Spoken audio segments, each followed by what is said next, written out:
Faking our true emotions to make others happy may not seem like a recipe for authentic happiness, but what if it's required as part of your job or even your relationships? And how do we begin to address it when it is expected, unpaid, and often unseen?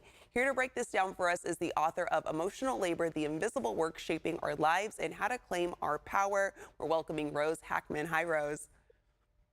Hi. Hi. Okay, so emotional labor, is it a good thing? Is it a bad thing? Is it in between? What is it?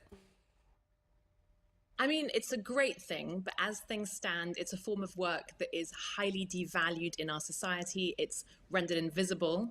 It's highly feminized, sometimes racialized, in spite of the fact that it should be valued, as you say. It's actually essential to the smooth running of our societies. It's essential to the running of our economy. And it's also so often very clearly at the center of the smooth running of families. Yeah, it's something that we all frequently do. And in your book, you discuss an incident in which you coached a boyfriend through his housewarming. Your mom complimented you about it. Can you explain the ways in which emotional labor can make women feel value and yet undervalued?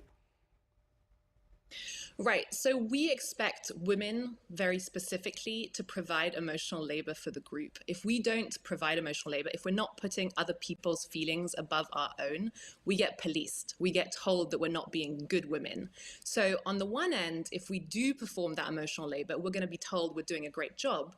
But on the other end, as things stand, this is not a form of work that really leads to any kind of remuneration. It doesn't lead to any kind of reward, and it certainly doesn't lead to any kind of status. And you also state that for women of color and trans women, the use of emotional labor becomes a survival tool as well because of the threats to safety caused by generational trauma and even violence. Could you unpack that a little bit?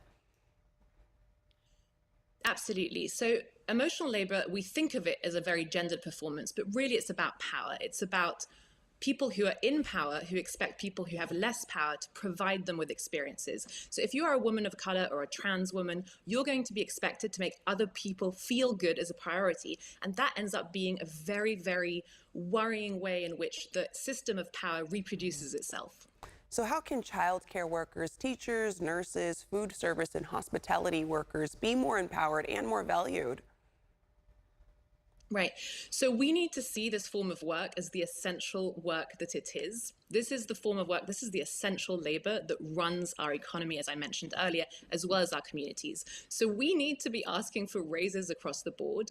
Hazard pay was not passed during the pandemic, in spite of the fact that everyone seemed to suddenly finally see that essential work as valuable. So we need to, I think, create a movement to finally address this form of work as being the important work that it is. Yeah, and how can we begin as a society to value emotional labor?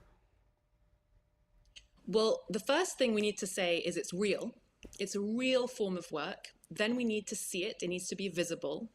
And finally, we need to value it. And what valuing it means is that we need to stop people from seeing it as just something to extract from people with less power, feminized groups, marginalized groups. We need to make it part of fair exchanges. That could be remuneration, and it could also be mutuality. So I'm providing this emotional labor, it's valuable, and I deserve something in exchange from you. You are my equal.